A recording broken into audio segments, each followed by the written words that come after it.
Graça e paz, meus irmãos.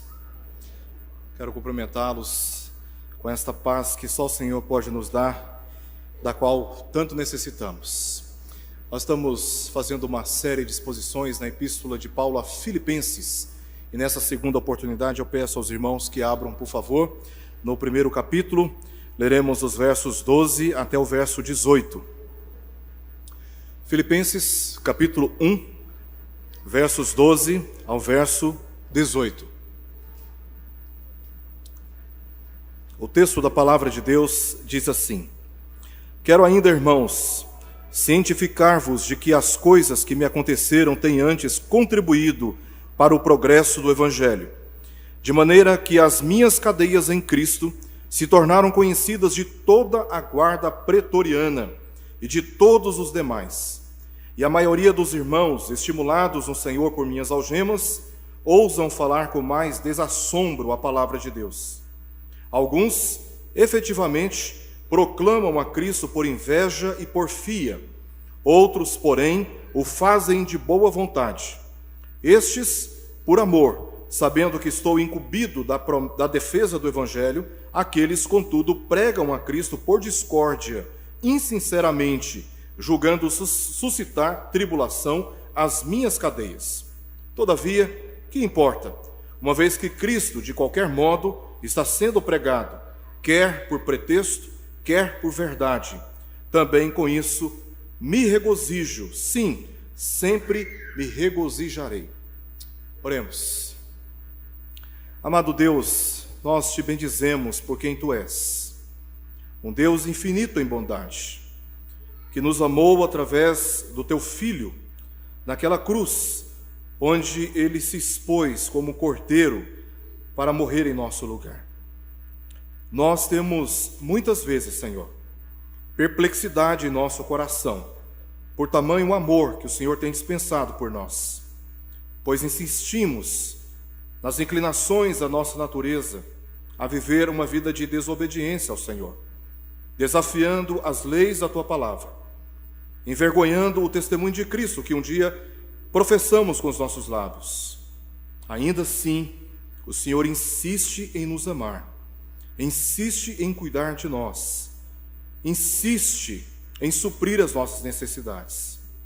E por isso, Senhor, nos sentimos constrangidos pelo teu amor e te pedimos humildemente que nos acolha na tua presença para vivermos nela por toda a eternidade.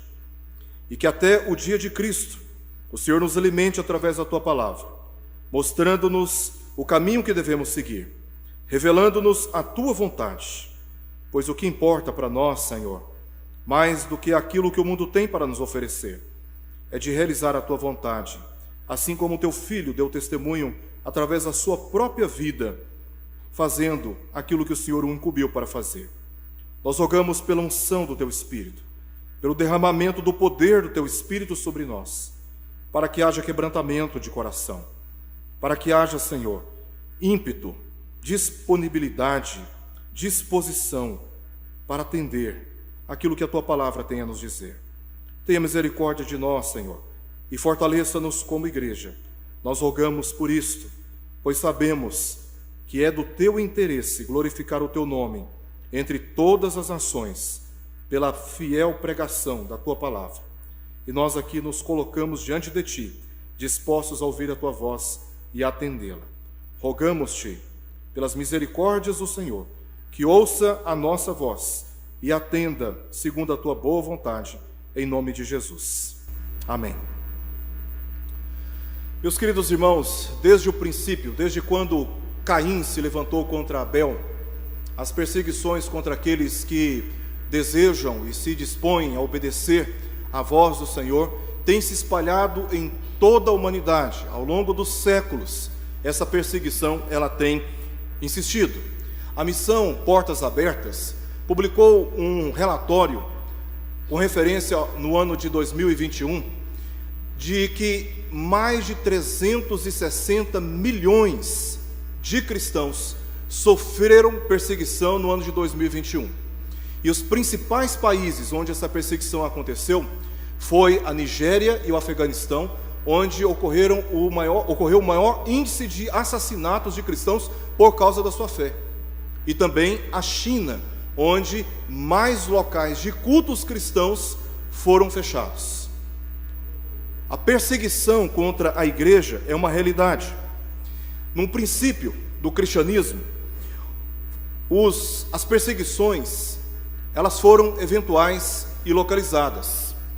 Mas depois do incêndio em Roma, em 64 depois de Cristo, Nero passou a perseguir com todo o seu ódio os cristãos que anunciavam crer em Jesus Cristo.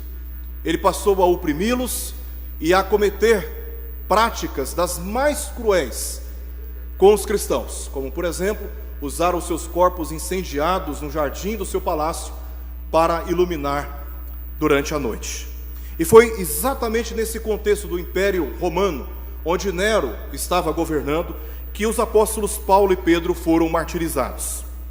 Este mundo, ele odiou o Filho de Deus, e por essa razão odeia e persegue todos aqueles que o seguem, todos aqueles que professam fé na pessoa do Senhor Jesus.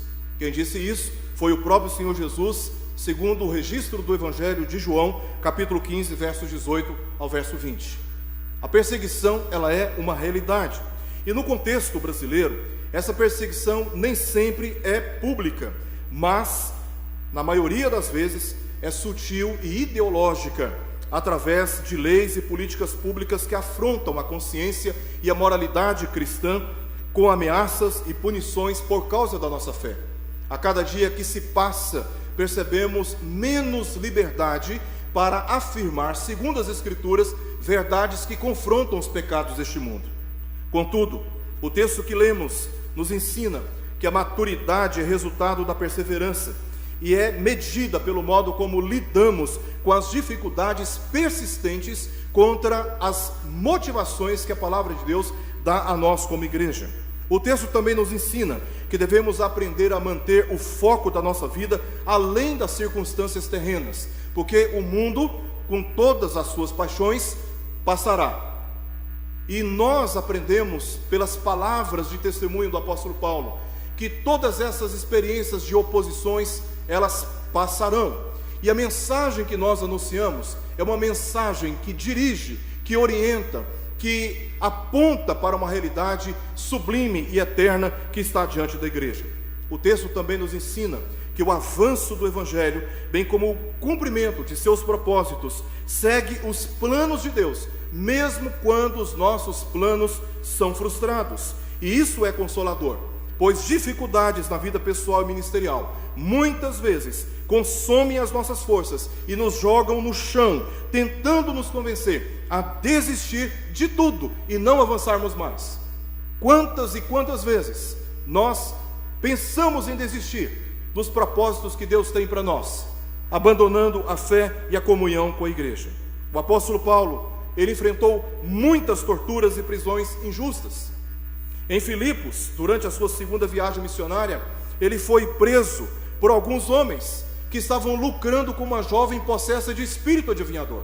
Depois da sua libertação, aqueles homens resolveram prender Paulo e também levá-lo às autoridades, com falsas acusações.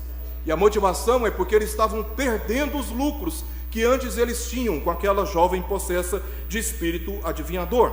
E o que aconteceu é que Paulo sofreu muitos açoites com varas e foi mantido preso, segundo o relato de Atos capítulo 16, tanto ele como também Silas, que posteriormente foram salvos, libertados daquela cadeia por causa de uma ação sobrenatural do Senhor.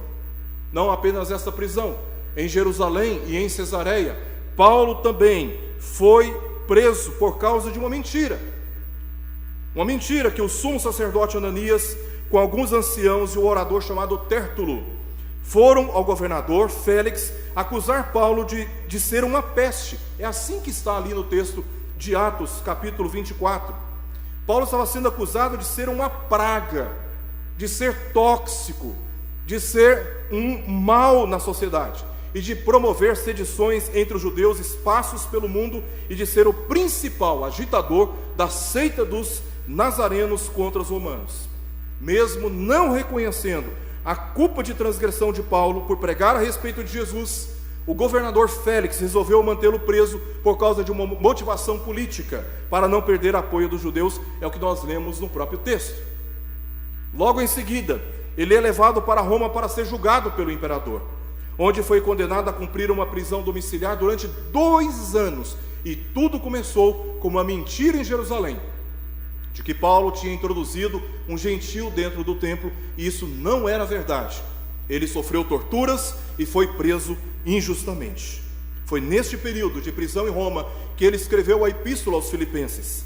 E o primeiro capítulo se resume em ações de graças, em oração e também em testemunho pessoal do apóstolo, fortalecendo a igreja com a certeza de que, apesar de preso, o evangelho não estava preso, e portanto aquele que tinha começado a boa obra é fiel para cumprir esta obra na vida da igreja. Imagina o apóstolo Paulo, que foi aquele que organizou a igreja, que pregou o evangelho, pouco depois preso, e aqueles irmãos recém-convertidos se sentindo abandonados, sozinhos. Mas aqui Paulo está dizendo que, apesar de preso, o evangelho continua avançando, e aquele que havia começado boa obra da salvação na vida deles era fiel para completar esta obra. E assim o apóstolo Paulo estava consolando e fortalecendo a igreja, não apenas na sua convicção de salvação, mas também na sua missão de pregar o evangelho, através das contribuições que inclusive aquela igreja estava destinando ao seu missionário. Sua confiança estava em Deus, não em si, por isso não se deixou abalar por tudo o que estava acontecendo, a ponto de desistir da sua esperança. Paulo, talvez no lugar dele, muitos de nós estaríamos completamente desestimulados, desanimados, mas ele não se deixou abalar por nenhuma daquelas circunstâncias. E ele vai nos dizer aqui nos versos 12 ao verso 17, que o evangelho avança, apesar das oposições. E por fim, verso 18, ele mostra qual é a motivação final e o motivo da sua alegria. Vamos ver aquilo que ele diz aqui nesses versos 12 até o verso 17, que o evangelho ele avança, apesar das oposições. Eu me lembro, nas vezes que nós tivemos no Peru, não foi apenas uma vez, isso aconteceu várias vezes, em que nas comunidades onde estávamos pregando o evangelho, distribuindo Bíblias, a Igreja Católica anunciava através de um alto-falante naquela comunidade para que não nos recebessem, porque logo quando chegávamos nas comunidades, o assunto corria entre as casas, entre as populações ali. E aí nós tínhamos um trabalho para fazer com as crianças em lugar público, que geralmente dava muitas crianças, e aí eles anunciavam para não nos receber, quando eles não anunciavam missas que eram organizadas de última hora para impedir que as pessoas participassem dos trabalhos que estávamos realizando, onde pregávamos o evangelho. Numa cidade, por exemplo, cidade de Urubamba, que faz parte do Vale Sagrado dos Incas, quando estivemos lá, fomos orientados pela liderança local a fazermos um trabalho muito discreto, porque os Gideões Internacionais haviam passado por lá 2 anos antes e distribuído várias Bíblias para aquelas populações. Havia uma praça, e aí as pessoas saíam dos montes, comunidades quechuas, e se reuniam naquela praça. Era um momento muito oportuno, era estratégico estarmos ali, para pregarmos o evangelho, porque estando ali, nós estaríamos pregando o evangelho para várias comunidades. E a orientação é para que fizéssemos um trabalho muito discreto, porque há 2 anos antes, os Gideões Internacionais passaram por lá, distribuíram as Bíblias, mas depois que eles deixaram a cidade de Urubamba, a Igreja Católica determinou que os moradores que tinham recebido aquela Bíblia levassem as Bíblias para a praça, e em praça pública colocaram fogo naquelas Bíblias, porque considera-se lá no Peru a igreja evangélica, os missionários, como membros de uma seita. Então eles não admitem, principalmente no interior, que se pregue o evangelho, e vimos isso várias vezes. Oposições, elas são uma realidade presente nos nossos dias, mas é tão consolador saber que, apesar das oposições, apesar das lutas, das injustiças muitas vezes que sofremos na missão de pregar o evangelho não pode ser aprisionado, e ele continua ecoando, levando a sua mensagem adiante. É isso que Paulo nos diz nos versos 12 ao verso 17. a partir das suas próprias experiências, Paulo queria que os crentes aprendessem uma verdade muito importante: não há surpresas ou improvisos da parte de Deus. E ele dá testemunho de que o que parecia ser o silêncio da sua voz com a sua prisão era, na realidade, o clamor da verdade num volume muito mais alto, porque embora os homens possam privar a liberdade de pregação, nunca podem privar a verdade de ser conhecida. Paulo, como o arauto do Evangelho, como o comunicador do Evangelho, o apóstolo de Cristo, estava preso. Parecia ser o fim, parecia que não tinha mais o que falar. Mas o testemunho que Paulo nos traz é de que os homens não podem conter o poder do Evangelho, que é destinado pelo Espírito para a salvação de todos aqueles que creem em Jesus Cristo. Era comum prisioneiros domiciliares naquele período serem acorrentados pelo pulso a um soldado, e tudo indica que esta era a condição do apóstolo Paulo, conforme lemos em Atos capítulo 28, verso 16, pois um soldado tinha sido designado para estar com Paulo em todo o tempo. Tudo indica que Paulo estava acorrentado a este soldado, mas ele se via mais prisioneiro de Cristo do que prisioneiro de homens. Veja como Paulo se apresenta no verso 1 do capítulo 1. Ele diz: Paulo e Timóteo, servos de Cristo. A palavra servo que aparece aqui no texto grego significa escravos de Cristo, ou prisioneiros de Cristo, aqueles que estão sem qualquer liberdade de fazer qualquer coisa além de servir o seu Senhor. É assim que ele se apresenta, era assim que ele se via, como servo de Cristo, como escravo de Cristo. Veja que ele diz no verso 13, de maneira que as minhas cadeias em Cristo, ele se via amarrado a Cristo, não a um soldado romano que o pudesse impedir de anunciar as verdades do Senhor. Por essa razão, em um esforço de silenciar a verdade, as autoridades prenderam aquele que a pronunciou. Mas o plano não funcionou e o Evangelho continuou avançando. É o que nós lemos no verso 13. De maneira que as minhas cadeias em Cristo se tornaram conhecidas de toda a guarda pretoriana. De toda a guarda pretoriana e de todos os demais, e a maioria dos irmãos, estimulados no Senhor por minhas algemas, ousam falar com mais desassombro a palavra de Deus. Estava claro que para os soldados que Paulo ele não era um prisioneiro comum. Ele era altamente educado, não violento, e que não teria cometido crime algum. A notícia teria se espalhado por toda a guarda. É óbvio que toda a guarda pretoriana, essa guarda de elite, especializada nas mais diversas e complexas batalhas, que geralmente estavam guardando o palácio, o imperador, prédios do governo, prédios importantes do governo. É claro que toda a guarda pretoriana não estava em torno do apóstolo Paulo, mas é que o assunto, a partir dos talvez um ou pouquíssimos soldados que estavam guardando Paulo, correu entre a guarda pretoriana a respeito de quem era este homem. E assim, estar na prisão para Paulo foi uma oportunidade de servir a Cristo e fazer com que o Evangelho fosse divulgado mesmo entre os guardas pretorianos. Também diz o texto que não apenas toda a guarda pretoriana, mas todos os demais, visto que muitos interessados pelo Evangelho procuraram o apóstolo Paulo e ali ouviram a palavra do Senhor. Em Atos capítulo 28, versos 30 ao verso 31, nós lemos: por 2 anos permaneceu Paulo na sua própria casa que alugara, era uma prisão domiciliar, onde recebia todos que o procuravam, pregando o reino de Deus, e com toda a intrepidez, sem impedimento algum, anunciava as coisas referentes ao Senhor Jesus Cristo. Mesmo preso, ele não deixou de pregar o Evangelho de Jesus Cristo. E no verso 14, lemos que havia uma outra audiência, um terceiro público que estava sendo alcançado, apesar do apóstolo preso. A maioria dos irmãos foram estimulados a pregar a palavra de Deus.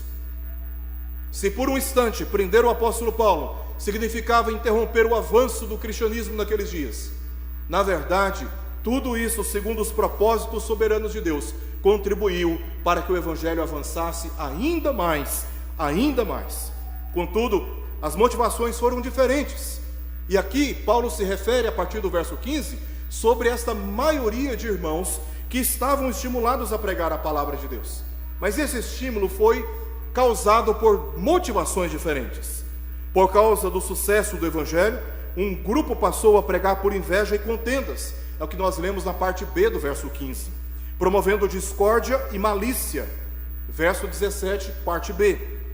Aumentando as aflições de Paulo na prisão. Certamente, o que estes irmãos estavam fazendo era tentar obter vantagens no meio da crise. É incrível como, quando as coisas estão ruins, aparecem oportunistas querendo tirar vantagens daquela situação. E não estava sendo diferente naquele contexto. Paulo estava preso.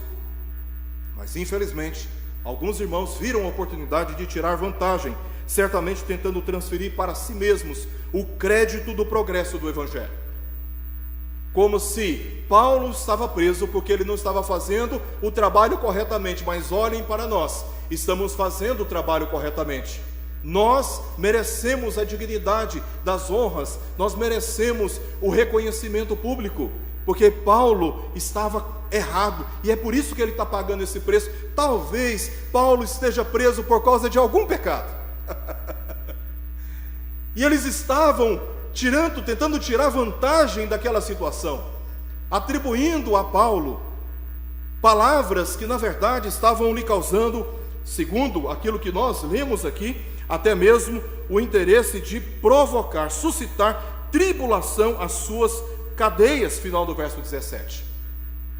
Alguns irmãos tentaram tirar vantagem insinceramente, e a palavra grega que aparece aqui são duas, para insinceramente, que é oxhagnos, ox, que é não, e hagnos, santo, ou seja, aquilo que é impuro, malicioso.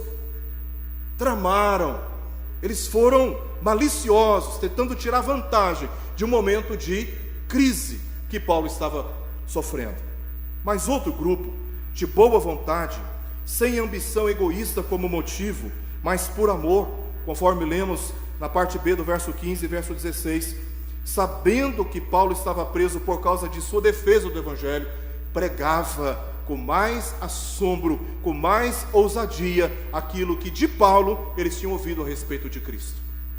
Dois grupos se dispersam, um por inveja e porfia, causando contendas, discórdias e tentando insinceramente obter vantagem no meio de uma crise. Outros de boa vontade e por amor, anunciando a palavra do Senhor.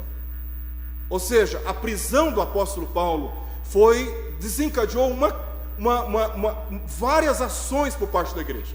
E todas essas ações estavam relacionadas com a pregação do Evangelho. Nada pôde impedir o avanço do Evangelho. E é isso que Paulo demonstra no verso 18 para nós. No verso 18, o apóstolo diz: todavia, que importa? Uma vez que Cristo, de qualquer modo, está sendo pregado, quer por pretexto, quer por verdade, também com isso me regozijo, sim, sempre me regozijarei. Se um grupo estava insinceramente pregando o Evangelho por inveja, Paulo está dizendo: o que importa?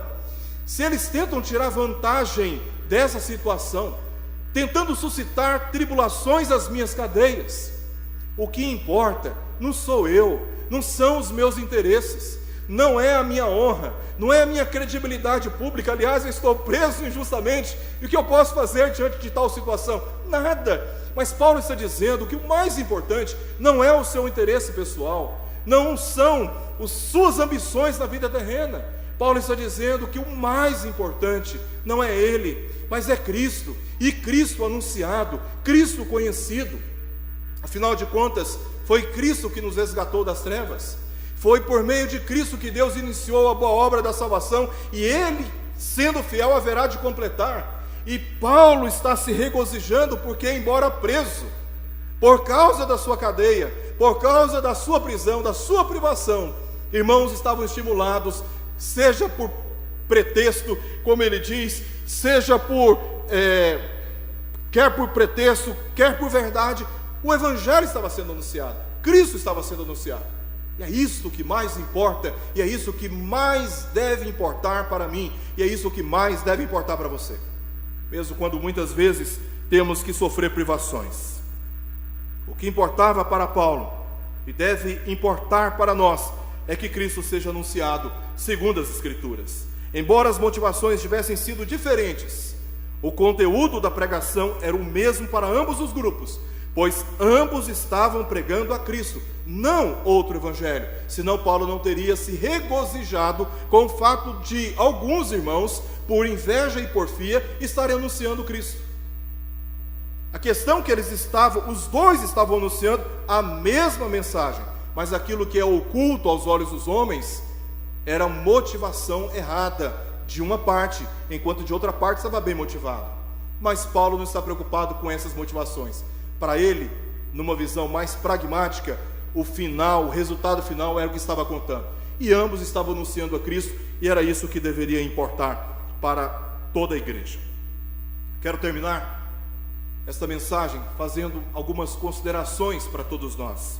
Em primeiro lugar, reconheçamos a mão de Deus em nossas circunstâncias, porque através dessas circunstâncias da nossa vida, Deus nos faz amadurecer, e Ele usa muitas vezes as dificuldades que são impostas, que a vida impõe sobre nós, e elas são poderosas para revelar quão comprometidos com o Senhor estamos, em relação aos nossos interesses paralelos, para sermos corrigidos.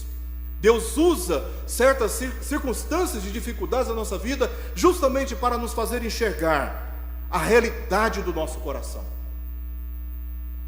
Parece que quando todas as coisas estão caminhando bem, nós perdemos a noção da direção que estamos percorrendo.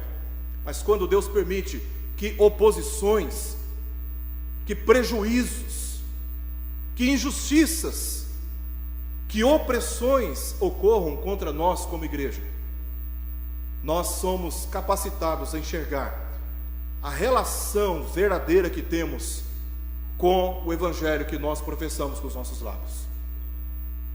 Existem períodos da nossa vida em que problemas surgem, e esses problemas revelam o quanto nós amamos o Senhor, se nós de fato estamos comprometidos com Ele ou não.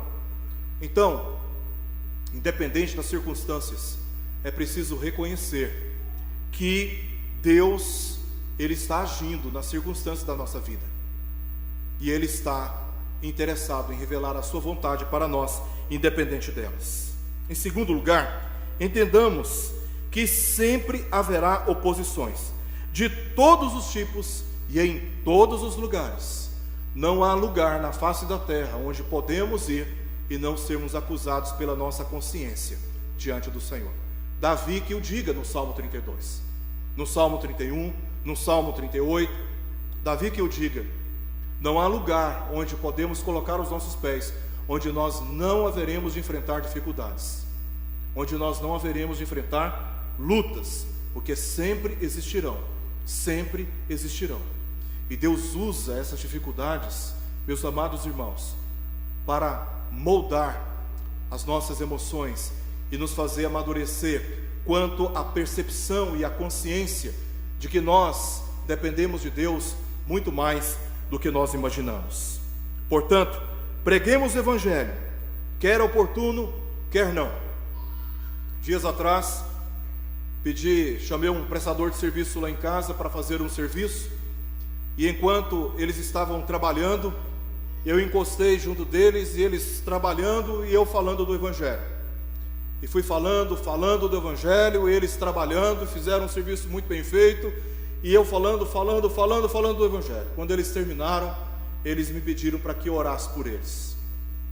E lá na garagem de casa, comecei a orar por eles, e eles imediatamente se ajoelharam, estenderam as suas mãos e começaram a concordar com as orações. Uma circunstância corriqueira, trivial.